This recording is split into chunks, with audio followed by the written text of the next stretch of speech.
నమస్తే తెలుగు న్యూస్కి స్వాగతం. నేను గోపికృష్ణ. కాదంబరి జత్వాని కేసులో ఐపీఎస్ అధికారులు బుక్ అయిపోయారు. నేడు రేపో అరెస్టు అనే ప్రచారమే కొనసాగుతూ ఉంది. అసలు కాదంబరి జత్వాని కేసులో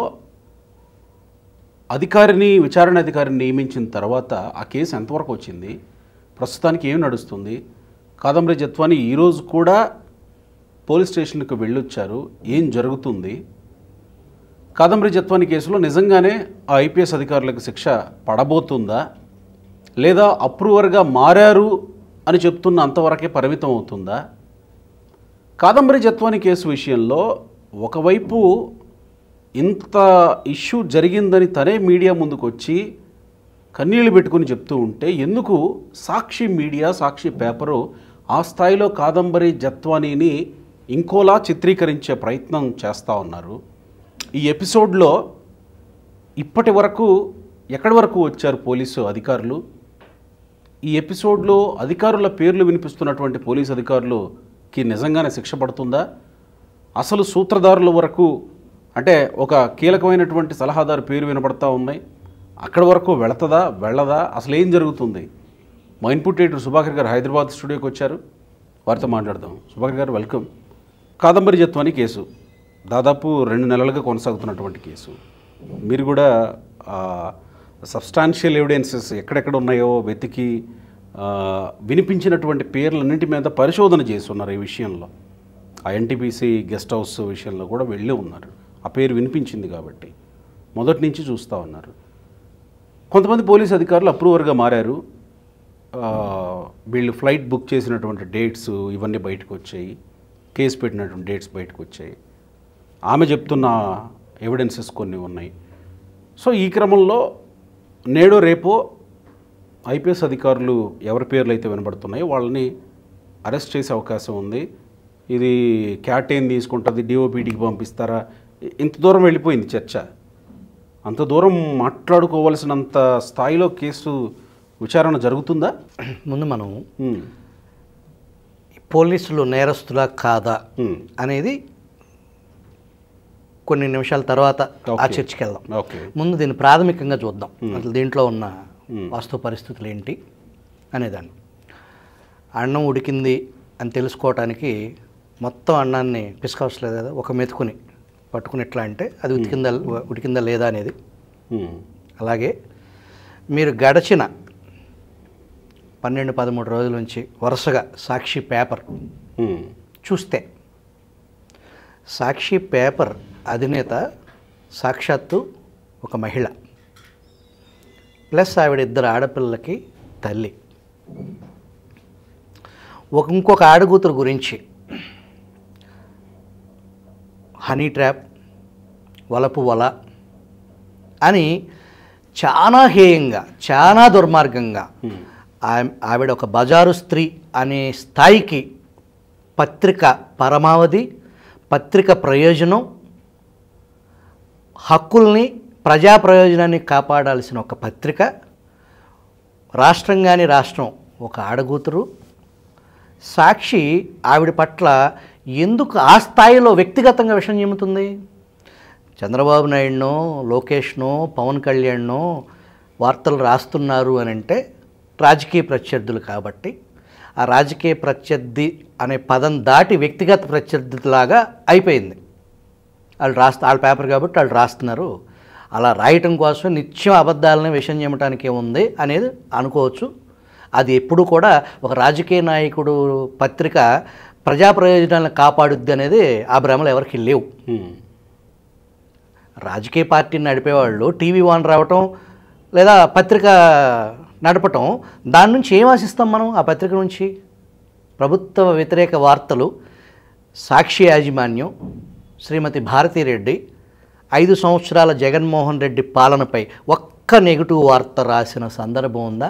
జరిగిన దారుణ అమానవీయ సంఘటనలు అన్నిటి పట్ల వక్రీకరణ తప్ప, సొంత బాబాయిని చంపించి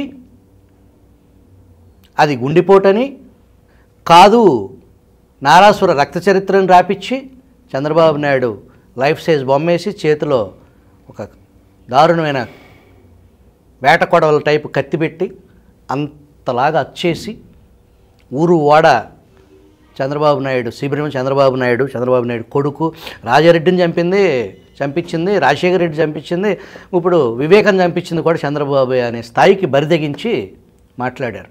తర్వాత ఏమన్నారు? అక్రమ సంబంధం అన్నారు. తర్వాత ఆడవాడు సునీల్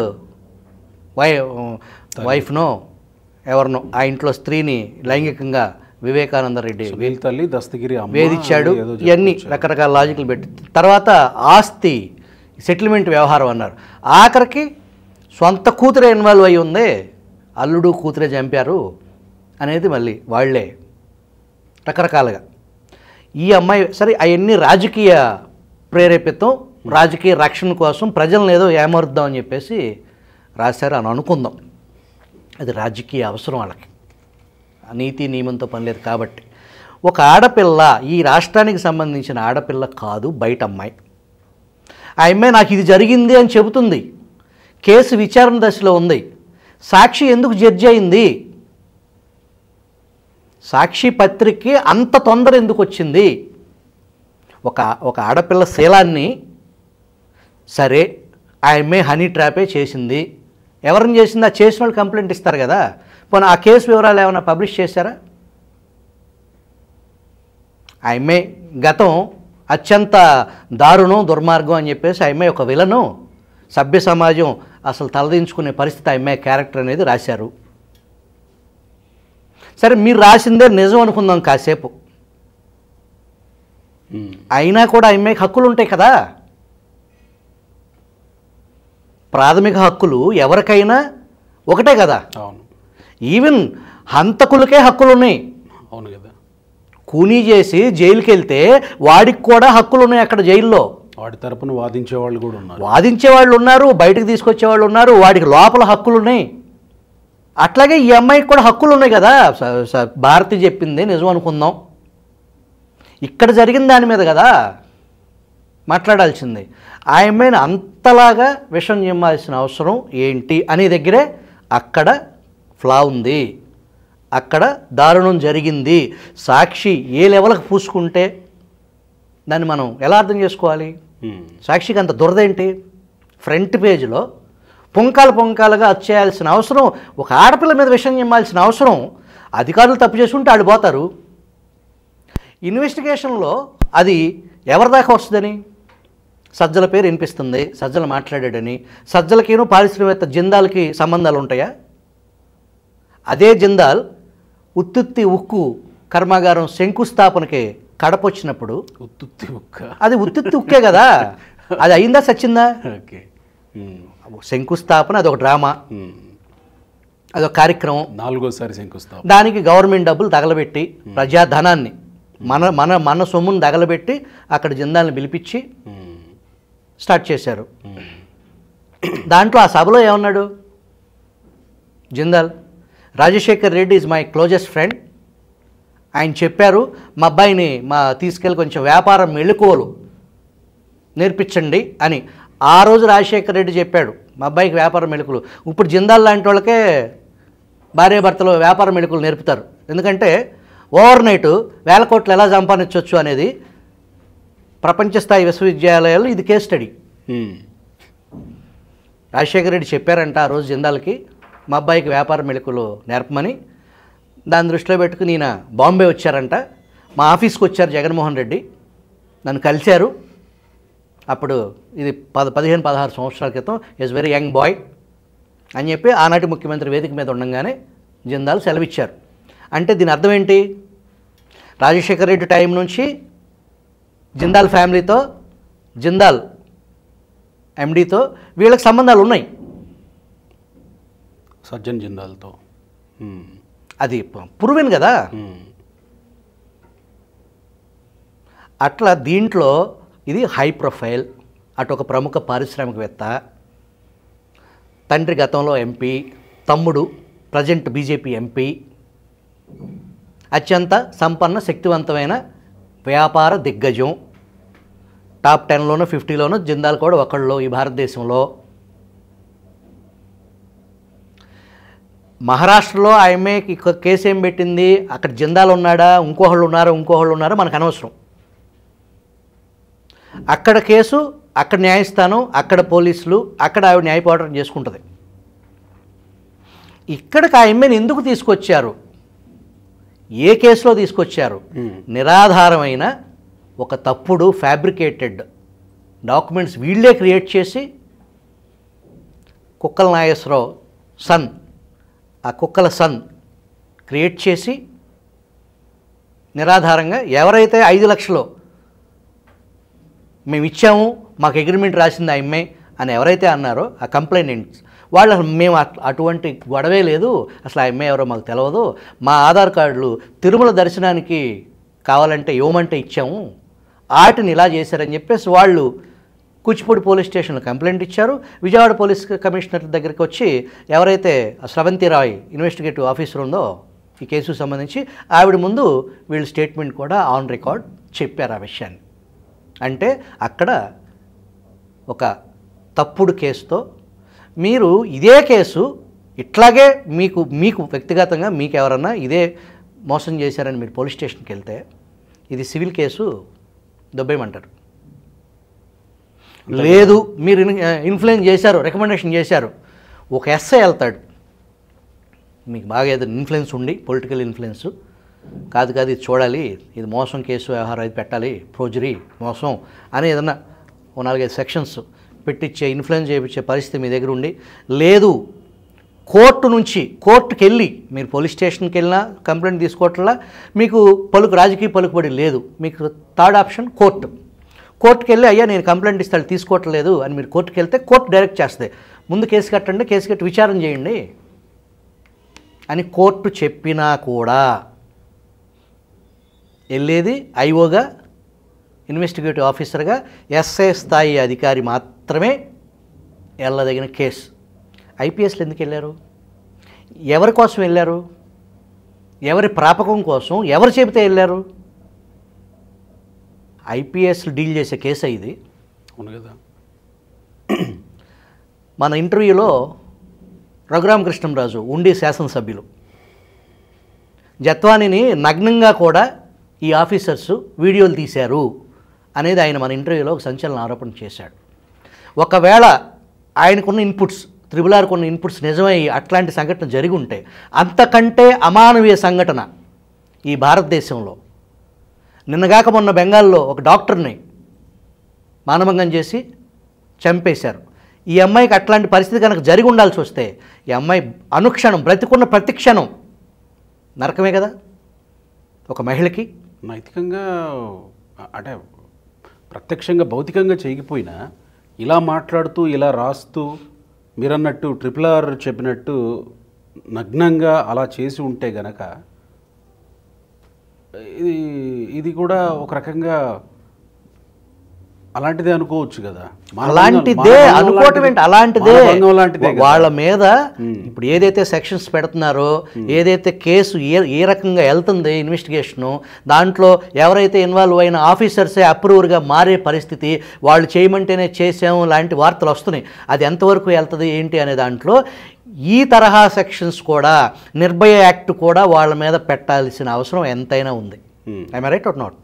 యా, డెఫినెట్గా. అంత ఇది ఎంటైర్ ఆంధ్రప్రదేశ్ పోలీసు శాఖ తలదించుకోవాల్సిన, పోలీసు ప్రతిష్ట పాతాళంలోకి తొక్కవేయబడిన ఘటన ఇది.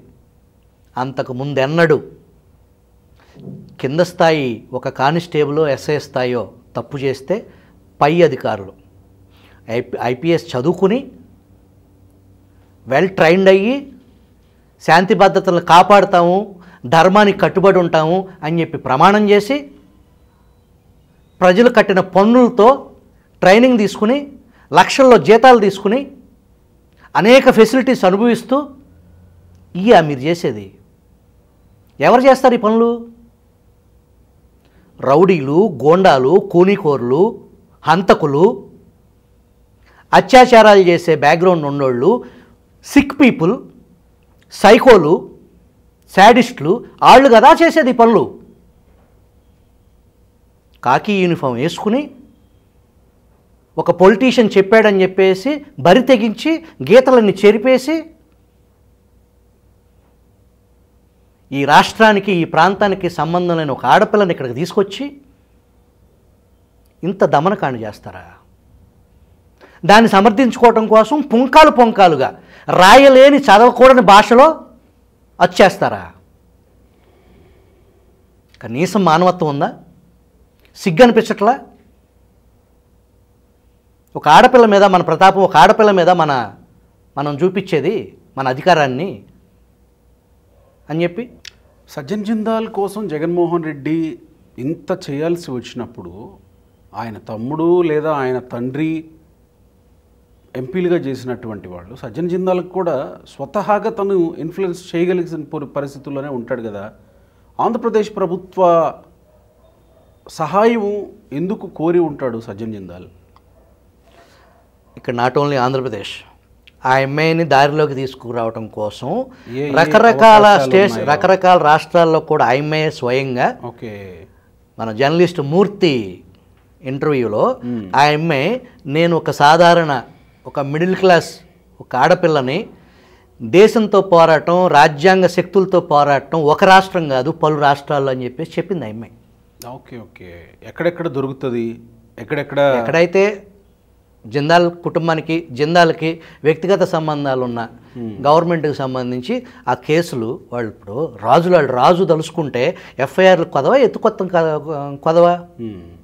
ఒకళ్ళ ఇద్దరా ఈ ఐపీఎస్లు? విశాల్ గున్ని అనే ఒక ఐపీఎస్ ఆఫీసర్ బాంబే వెళ్ళటం ఏంటి? ఇంటెలిజెన్స్ సీతారామంజనేయులు అతని వర్గం ముందెళ్ళి రెక్కి నిర్వహించడం ఏంటి?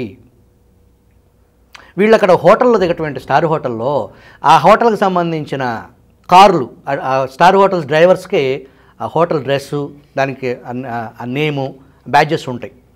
ఆ హోటల్ ఎక్స్పెన్సివ్ కారులో ఈ అమ్మాయి ఇంటికి రావటం ఏంటి? ఒక్క సింగిల్ ఫోన్ కాల్ కూడా చేసుకొనివ్వకుండా ఆ అమ్మాయిని ఇట్లా జస్ట్ కిడ్నాప్. 70 సంవత్సరాల వయసున్న her father merchant retired officer, ఆ అమ్మాయి తల్లి 66 సంవత్సరాల ఆర్బీఐ మేనేజర్ స్థాయి రిటైర్డ్ ఉద్యోగి. వాళ్ళని కూడా తీసుకొస్తారా? జైల్లో శానిటరీ ప్యాడ్స్ నిరాకరిస్తారా ఆ అమ్మాయికి? ఇంతకంటే రోత, ఇంతకంటే అసహ్యం, ఇంతకంటే దిగజారటం చూసామా? దిశ సంఘటన హైదరాబాద్లో జరిగినప్పుడు నాటి ముఖ్యమంత్రి జగన్మోహన్ రెడ్డి ఆంధ్రప్రదేశ్ అసెంబ్లీలో శాల్యూట్ టు కేసీఆర్ అని చెప్పి నాటి తెలంగాణ ముఖ్యమంత్రిని పొగడ్తలతో ముంచెత్తటం, రక్తం మరిగిపోతుంది, కాల్చటం కరెక్టే అని చెప్పేసి ఒక ముఖ్యమంత్రి స్థాయి. తప్ప రైటా అనేది దానికి ఒక రాజ్యాంగం ఉంది. నువ్వు రాజ్యాంగబద్ధమైన పదవిలో అసెంబ్లీలో కాల్చడం కరెక్టే అని చెప్పేసి మాట్లాడిన జగన్మోహన్ రెడ్డి పరిధి దాటి ధర్మం కోసం, న్యాయం కోసం అదే నీ గవర్నమెంట్లో అదే ఆడపిల్లకి ఇటువంటి అవమానాలా? దాన్ని ఎలా అర్థం చేసుకోవాలి? ఇప్పుడు ఏ దిశగా ఈ 2-3 రోజుల నుంచి జరుగుతున్నది?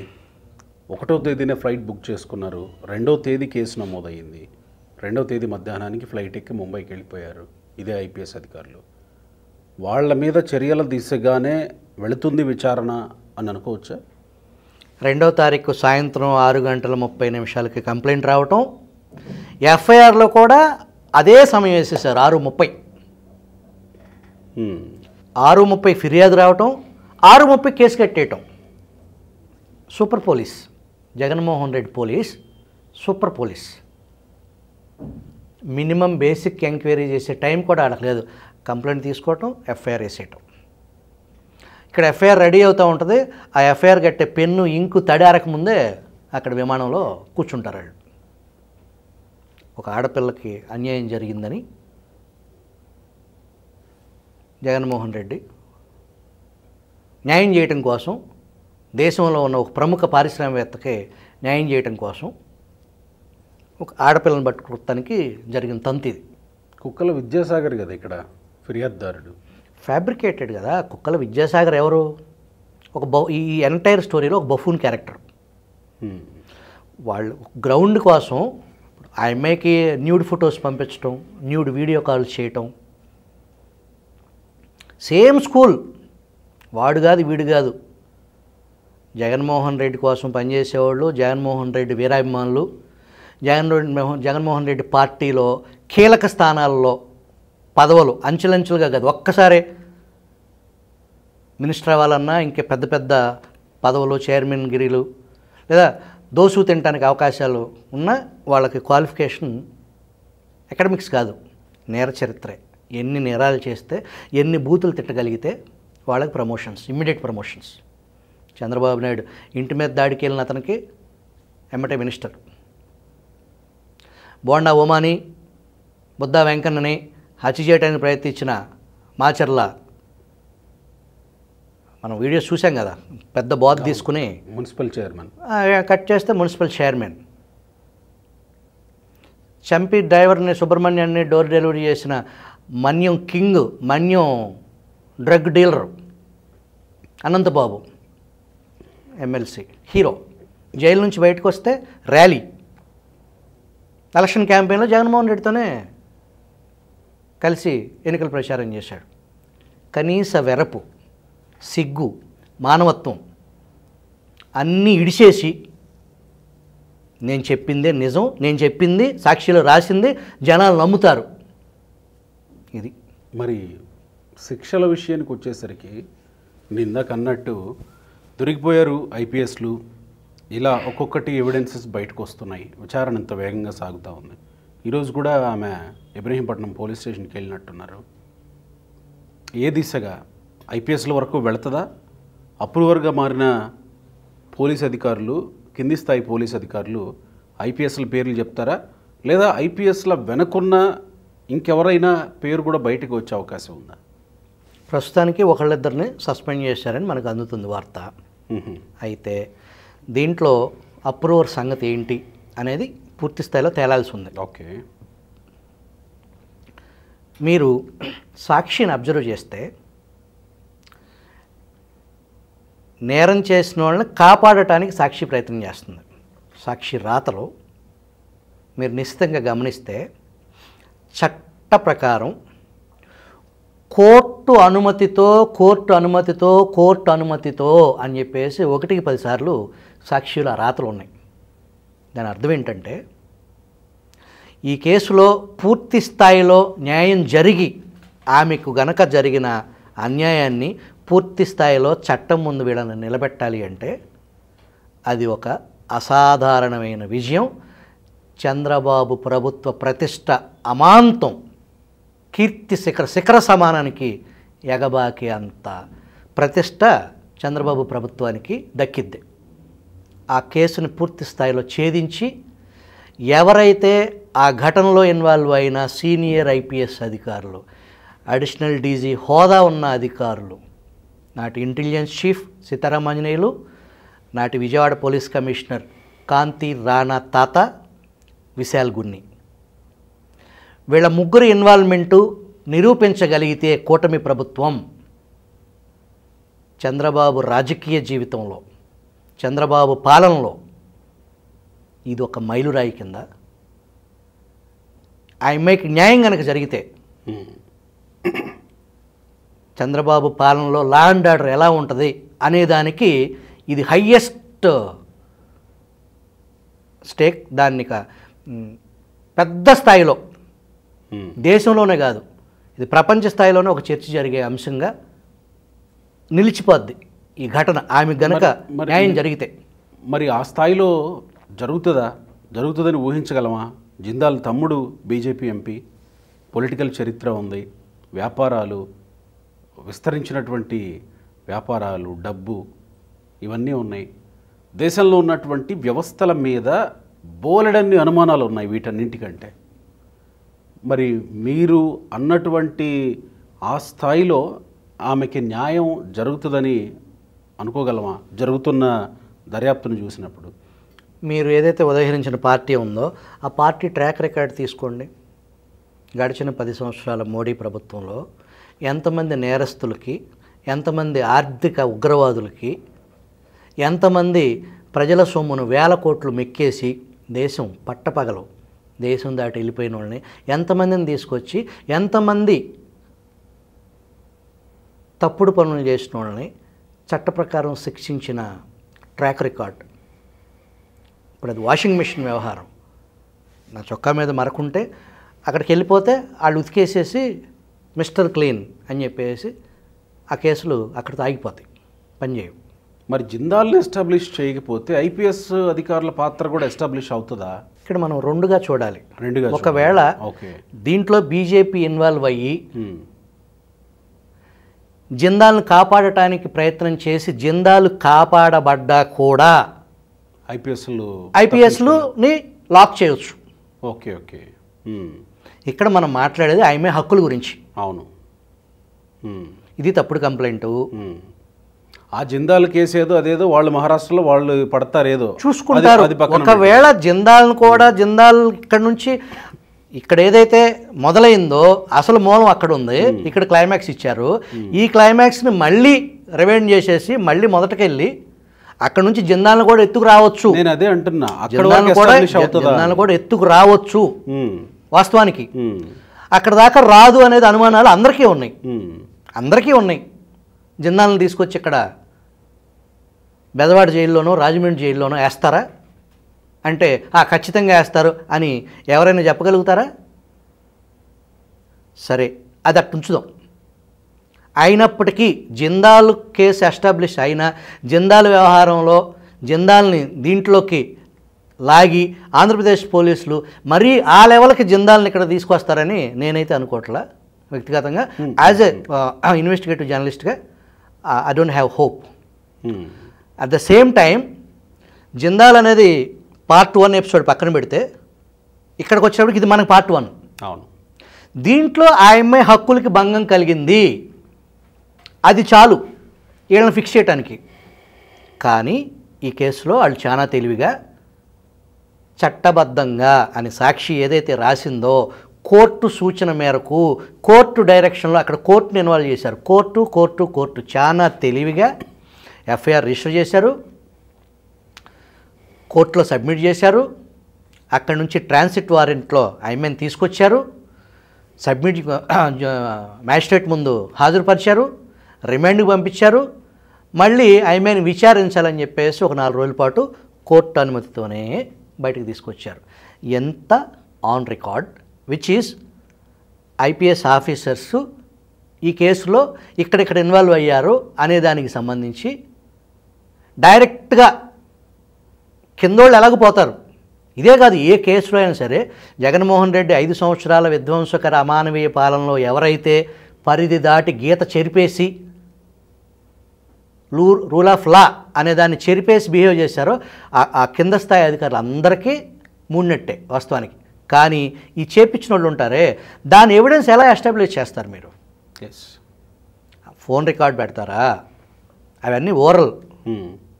ఇందాక మీరు అన్నట్టు వాళ్ళు చెప్తే మేము చేసాం అని చెప్తే అవ్వదు కదా. అట్లా దాన్ని ఎవిడెన్స్ కింద అప్రూవర్గా మారటం నాదేమీ లేదు. ఇప్పుడు ఇతను నిందితుడే నాదేమీ లేదు పైన. ఇప్పుడు ఐఎమ్ ద ఇన్వెస్టిగేషన్ ఆఫీసర్, మీరు నా పై ఆఫీసర్. నేను కదా ఆ కేసు సంబంధించిన ఆన్ రికార్డు కోర్టులో ఐఎంఏ కేసు విచారించేది నేను తీసుకొచ్చా. మీరు చెబితేనే చేశానని, మీరు చెబితే చేయడానికి కాదు నేను ఉంది. నాకు కొన్ని హక్కులు ఉన్నాయి, కొన్ని బాధ్యతలు ఉన్నాయి. మీ మీద తోసేస్తే నేను అప్రూవర్గా మారిపోతే నేను పునీతుని ఎట్లా అయిపోతా? పైగా ఆధారాన్ని ఎస్టాబ్లిష్ చేయాలి కదా. ఏ మేరకు ఆధారాలను ఎస్టాబ్లిష్ చేస్తారు? ఇది ఐపీఎస్ను కూడా బిగించగలుగుతారా, బిగించలేరా కూటమి ప్రభుత్వం? ఒక్కవేళ వాళ్ళని లాక్ చేయగలిగితే this is the best case in Indian history. Right. ఇది ఎంటైర్ భారతదేశానికి సంబంధించిన ఐపీఎస్ అధికారులందరికీ, భావి భారత ఐపీఎస్లు కూడా ఇది ఒక గుణపాఠం అయింది. కేస్ స్టడీ అవుతుంది. Right sir, thank you.